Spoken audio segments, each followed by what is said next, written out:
let's go and speak to. Let's go and speak to Steve-O, who's a Chelsea fan. Steve-O, good evening. All right, Steve. Hi guys, how are you doing tonight? You okay? Have a better weekend, Steve-O. Yeah, well, after that chat, we had a long chat last week, gentlemen. Yeah. It was me and Graeme. It was me and me and Jamie Hara. Yeah. Well, Jason, I'm not sure whether you changed your mind at all, but obviously I was there in the front on Saturday, and the first half was absolutely appalling. Wasn't that good? So, didn't even create any chances. It was just, they were just like separate, different players. There's no patterns of play, no fluidity. It was pretty awful, as you know. Second half, we created some chances, didn't put any of them away. And obviously we lost to the bottom side that hadn't won in months. Hadn't kept a clean sheet in something like 27 games. Exactly. So, we had that long conversation, Jason, where you was saying about the process. I think the process is flawed. I just think it was a mistake. And well, here's a question for you then. Sorry, Gemma. Here's a question for you. The board came in and they've made a deliberate decision to buy young. They've gone in and they've bought young players. They're buying potential, and the reason they've got a young manager is to hopefully have this manager grow with the team. That's in a nutshell. There's a little more detail to it than that. But that's basically what the new board have come in and done. I'm still not convinced that sacking him right now changes a great deal, personally, other than going into the Dortmund game, because we're still in the Champions League, even though we're losing 1-0. We can beat Dortmund. There's nothing. I didn't see anything there that I felt we can't overcome, other than the fact we can't score goals at the moment, and we're not keeping clean sheets. But what would the thought process be from you if you were to change Potter now? My humble opinion, Jason, is that I think that it's going to happen sooner rather than later that he's going to be found out. It's a massive club. He's not an elite manager, and what I think should happen, that they should have an agreement soon with him where he realises that's the case, and whatever they do with the severance package, we need to get an elite manager ready at some point. And what we don't want to do, our worries are, as fans, and we do run a channel called Chelsea SW6, so we are in the Chelsea media stuff. Our worry as fans is that we'll get into next season by October, November. Nothing really changed that much. He wins the odd one, there's a few wins and a loss and a loss and a loss. And we will end up at that situation, and then we will waste another season, because if that happens, we will then go into the following season, and that will end up in tears by Christmas, and then we'll get another manager in, and that'll be it just feels that that's the way it's going, and that's my humble opinion. I just don't think he's big enough for an elite, massive club like Chelsea. Steve, so it's Jermaine here. So what do you reckon? So you're saying it's the manager's style? Because the players are on the pitch who are, end of the day, putting the ball in the net, who are doing their trade. So what would it be different? What would the players be different if it was a different manager?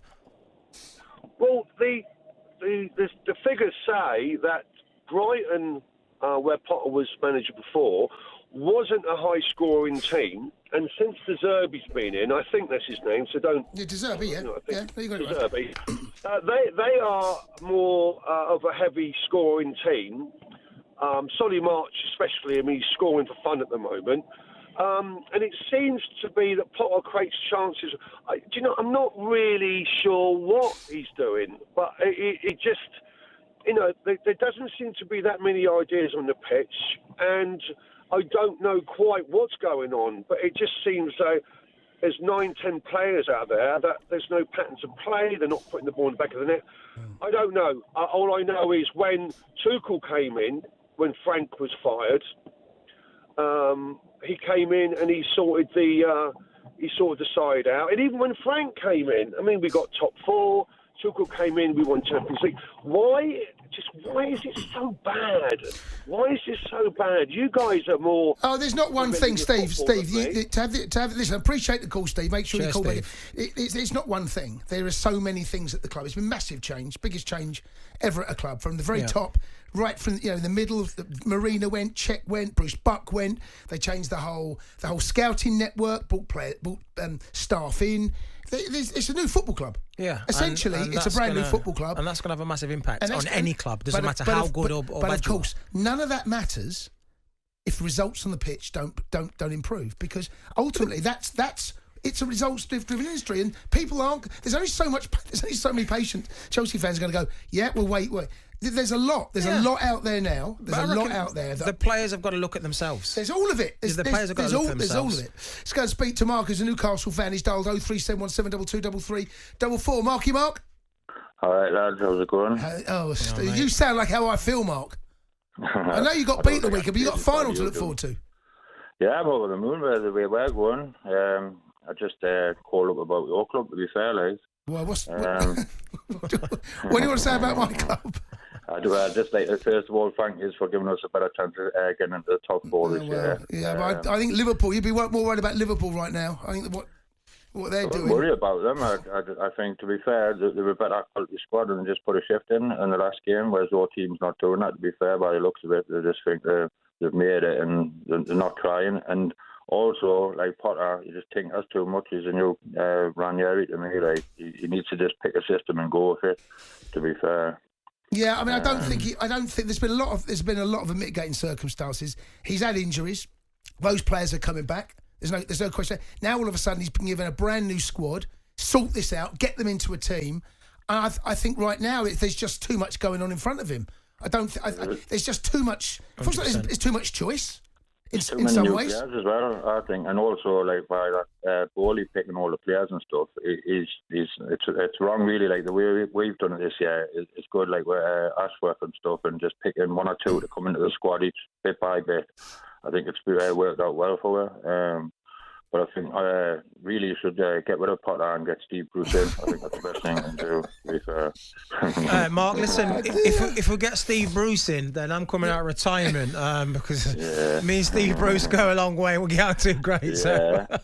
Well, he's got a few less tactics than Graeme Potter, do you know what I mean? So it may work out a bit better. What about the weekend, Mark? I mean, it's the first final win since '99, I think it might be, live here on talkSPORT. I'm over the moon. I was 15 then. I'm really looking forward to it. Like, win or lose, we've got to the final. Obviously, I'm hoping we get like the title, but if we win that, then if we don't make top four, I'm not as gutted. But if you get European football, I think that represents a fabulous season. I know you've been in around the top four, but I think even getting Europa League. I mean, who knows what will happen between now and the end of the season. Fulham look decent. They're picking up points. Brentford seem to manage to find a way to not get beat again. Yeah. But listen, good luck at the weekend, Mark. Appreciate the call. Cheers, bud. Steve Bruce for your dog. Jeez. 03717223344. Keep the calls coming. We want to talk Manchester United as well. Are Manchester United right now the best club in the country? I know the league position doesn't tell you that. I know Arsenal are. But playing right now, is there a better side consistently than United? The Sports Bar with Jamie O'Hara and Jason Cundy. Monday to Thursday nights from 10 on AM, on DAB, via the talkSPORT app and on your smart speaker. talkSPORT.